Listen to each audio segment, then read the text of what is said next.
sa aming bayan. Ibibida ang lakas at ganda, ang puso ni Pablo at Rita. Magpupukpok maghahati, kahit abutin hanggang tanghali man, maaari ba? Makaliwas ang umaga.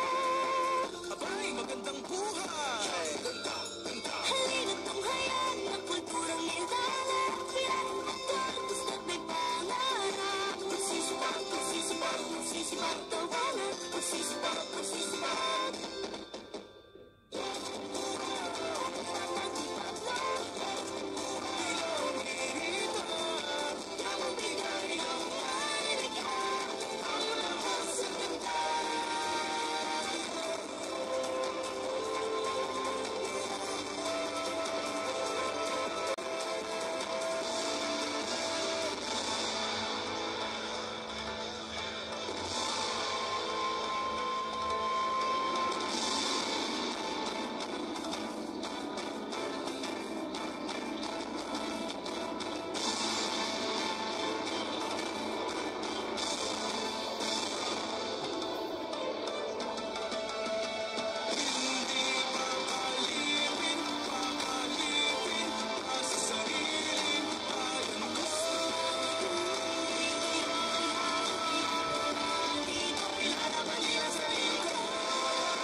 Selebrasyon at fiesta, tradisyong mula sa kwento ng tapang at pagkakaisa. Sa Quezon, ang ipapamalas, papagat bilao, laging itataas.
Maraming salamat, Bayanang!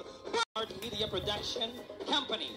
He has orchestrated captivating visual experiences that transcend boundaries. His directional prowess is evident in his cinematic masterpieces like Sisa, Necro, Itil, and Tatay Rudy, and his contribution to STEAM programs such as Sagisag Kultura TV, Padayon, the NCCA Hour, and the National Artist and Gamaba documentaries, where he has beautifully showcased the richness of Philippine culture and heritage. At present, he is also the president of Philippine Leap Awards, an institution that celebrates outstanding contributions to the Philippine creative arts. Our judge number 5, CJ Antalos.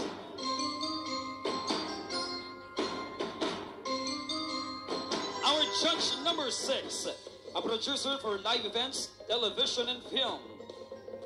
Executive in charge of production for the following shows: Padayon, the NCCA Hour, the National Artist Series, Kawad sa Mandalikha ng Bayan Documentaries. All shows na produce po ito ng National Commission for Culture and the Arts. Member of UNESCO International Theater Institute. Member and jury of Festival Committee of the Philippine League Awards. Executive producer for Pixel Art Media Production Company, culture and arts advocate, and a proud farmer. Palapakan po natin our judge number 6, Erwin Aton. Our judge number 7 graduated with a degree in Bachelor of Science in Tourism from Ateneo de Naga University in 2008. She is a licensed professional teacher who has dedicated her career to the advancement of tourism and cultural heritage in her community. For the past 8 years, she has served as the Tourism Operation Officer 2 in the Camarines Norte Provincial Tourism Officer of Provincial Tourism Operations Office under the Provincial Government of Camarines Norte. Our judge number 7, Miss Jeneline Villanueva David.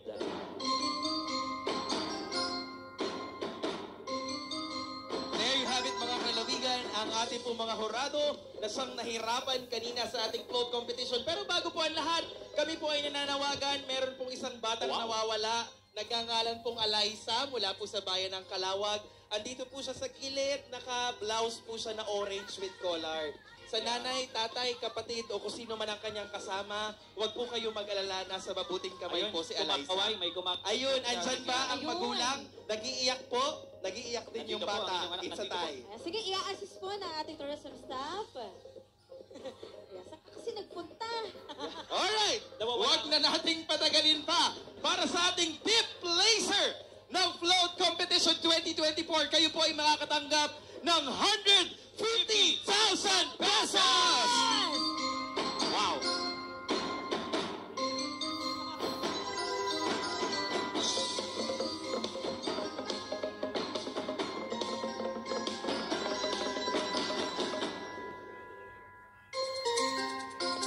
Congratulations, our 5th placer. Our 5th placer for Niyog Yuga 2024 Float Competition is float number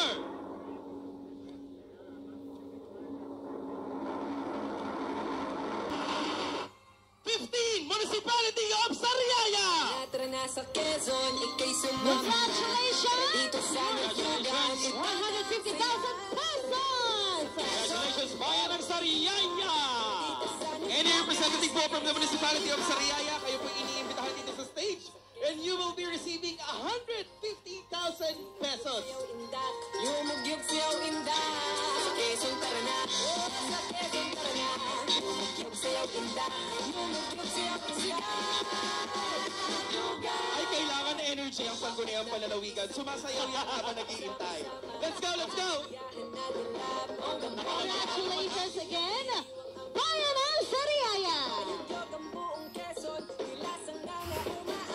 And of course, our Nubugan 2024 Float Competition 4th place. Mag-uwi ng 200,000 pesos. Float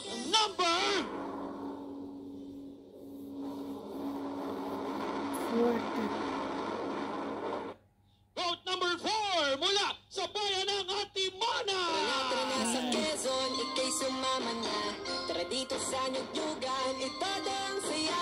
Congratulations! Receive 200,000 pesos, Bayan ng Atimonan! Any representative po from the Municipality of Patimonan? Kayo po isin... Ayun! Si Sir Rizal de Veranga, our designated tourism officer. Pero alam mo, Dave, Jay, ang daming magagandang float ngayon. Grabe! Alam Kahit mo, ako nakakatuwa- mahihirapan. Oo. Kung tayo magiging hurado na ko, parang yung utak natin pumutok na. Buti na lang hindi. At ito na, tuloy-tuloy lamang tayo. Our Niyog-Yugan 2024 Float Competition 3rd place is none other than...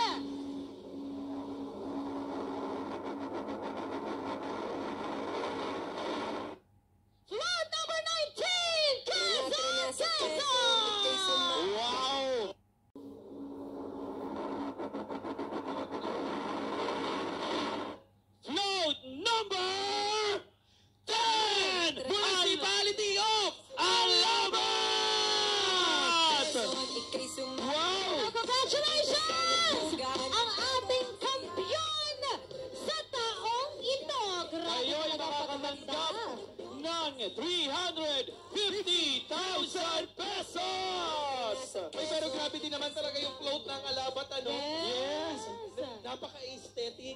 sosyal. Klase. Grabe, yung design, yung Oo. kulay. Ay, ano muna ang design? Ano. Ano muna ang design ng alabat?